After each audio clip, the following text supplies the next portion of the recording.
Hello everybody, my name is Mr. D, and today I'm going to be reading a story with you guys, and it's a story about feelings and emotions, which means it's instantly one of my favorite stories in the whole wide world.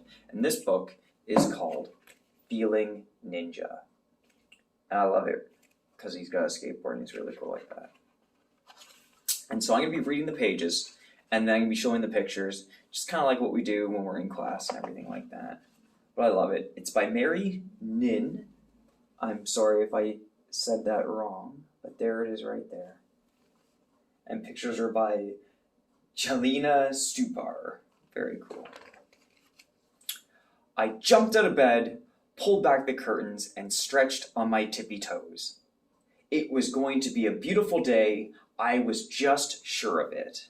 Look at that. He's super excited getting out of bed. Do you ever have those days where you just jump out of bed and you're feeling really excited? I get those days sometimes. It's pretty cool. It's a pretty cool feeling. After breakfast, I went outside to catch some hoops, but when I grabbed my basketball, I became disappointed to learn that it wouldn't bounce. Mom, where's the air pump? It's in the garage, honey. I like that he's using his emotion words to tell me how he's feeling. He's feeling disappointed. 1, 2, 3, I pumped so many times, but it wasn't working. Out of frustration, I threw the ball across the garage floor. Do you guys ever get that when you're just feeling frustrated and you just throw something away?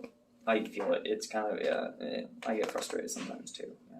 Then the doorbell rang. It was Frustrated Ninja. I was so happy to see my friend. What's up? Hey, I'm glad you're here. Let's go skate. Sure. And then the two of them, they go skating together. Look at that. I really like how instead of staying frustrated, he changed his mind and he decided to go skating. It's a good way of getting out your frustrations. This is a long one, so just kind of stay with me. I wanted to ask you something. Do you ever feel like something's wrong with you or like you're on a roller coaster of emotion? What do you mean?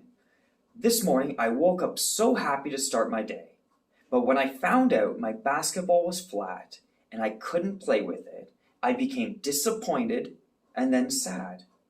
My mom told me to find the air pump, but when the air pump didn't do its job, I got frustrated. When you called, I was happy again. I feel like I'm on a roller coaster ride of emotions and feelings that I can't control. Well, there's nothing wrong with you. It happens to all of us. We can't control how we feel, but we can control how we respond to our ever-changing emotions and feelings. How do you do that? Look at that. He's being a really good friend, isn't he, by listening and paying attention. And let's figure out what we can do to respond to our feelings. I like using a feelings thermometer to help the temperature of my feelings. This helps me to recognize the feeling that I'm experiencing so I can choose the best reaction. And here's a feeling thermometer. Look at that. Very cool. I think by just looking at it, we can tell. We're going to start off nice and happy. That's for sad. That's getting a little bit frustrated right there. That's, you're kind of shouting out, and then that you're furious, you're really angry. So it says, how do you feel and what you can do about it? Starting from the top in the red, when you're in the red spot here, angry, furious, explosive, that looks like yelling, stomping, and having a meltdown. What you can do is physical exercise, deep breathing, and count to 10. Cool. In the yellow or orange, frustrated, annoyed, irritable. Irritable means kind of like annoying. Yeah. And that looks like arguing and shutting down. And what you can do to help you is you can meditate, listen to music, exercise, or ask for help.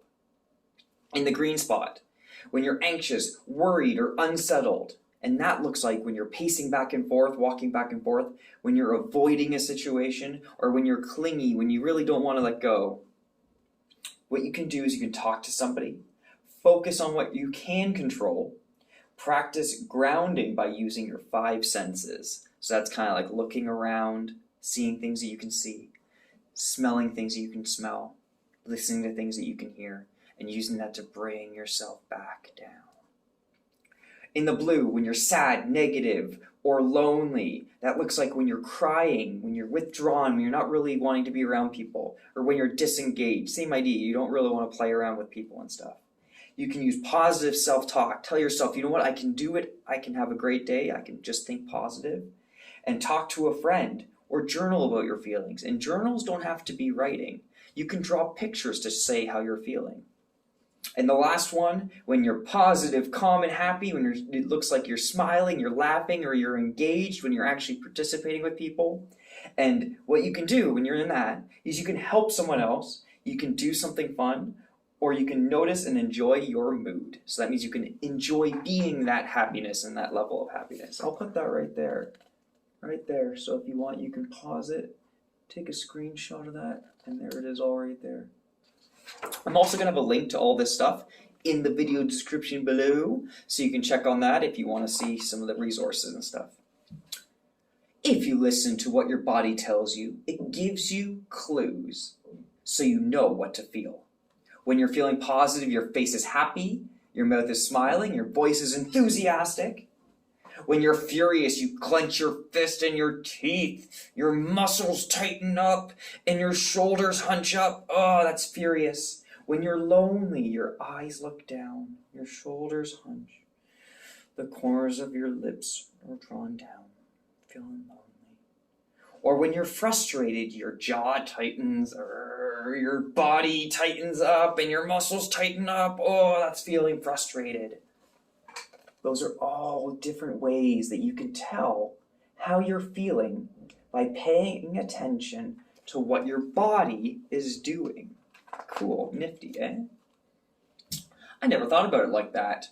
That evening, I drew a feelings thermometer in my journal and made a chart. I posted it on my wall. Kind of cool, eh? There's that chart again right there. Love it. So this guy's learning just like we're learning. The next day, I experienced a range of emotion, but it was different this time. I could tell what I was feeling and respond to it in a more proactive way by using my feeling thermometer. So this is him. He's feeling positive. Here, we're going to do it like this. Let's do it like this. We're going to do it like this. He's feeling positive, worried, disappointed, calm, grumpy, and furious. And you could tell just by looking at his face, how his face is looking. You can even tell how he's feeling just by looking at what his face is doing. Very cool. For example, when I went to brush my teeth, I tripped over a toy that my sister had left on the floor. I got so angry I wanted to scream. But then I thought about checking my temperature on my feelings thermometer. You're angry. Let's take a deep breath and calmly ask her to pick up her things. And look at that. He was angry, and then he did his strategies, he did his techniques, and now he's nice and calm doing his deep breathing, his deep belly breathing. Mr. D's secret guide to everything, deep belly breathing, is the greatest thing in the world. When I went to the kitchen, I found out my mom had made my favorite breakfast. I was so happy. I recognized what a positive mood I was in. I thanked my mom and asked her if she needed anything. Look at that. So he didn't just enjoy his mood, he was sharing his mood with his mom by asking her if she wanted anything. So when we're feeling happy, it's great to share your happiness with others by spreading around, asking if they need any help or anything, or just kind of helping out around the house. Pretty cool. It wasn't long until my feelings changed again.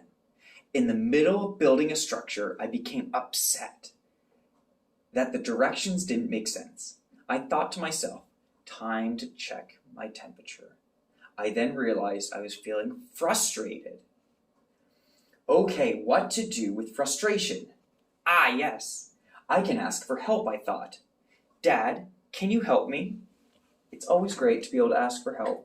And you know what? When you're at school, there's always going to be somebody there in your class that can help you. And that, of course, is your wonderful, lovely, fantastic teacher. Or you can ask your friends for help too, because I'm sure they'll be there to help you. Having a feeling thermometer really helped me recognize and manage my feelings. I feel very grateful to Frustrated Ninja for introducing me to this cool tool. Look at that. Look at how snazzy he's looking. He's super happy with his little thermometer there. That's super cool. Remember to use your feeling thermometer could be your secret weapon in managing your emotions. Awesome. And like I said, I'm going to have a link down below so you can print out your very own feeling thermometer, and you can do it at home or in class or at school or wherever you want to do it. Very cool. So, thank you everyone for listening to this wonderful story. I think it's fantastic. I love talking about my feelings. But this has been Feeling Ninja by, again, Mary Nhin. I think that's how you pronounce it, yeah. And the pictures are by Jelena Stupar. And my name is Mr. D, as always, saying thank you for checking out these videos.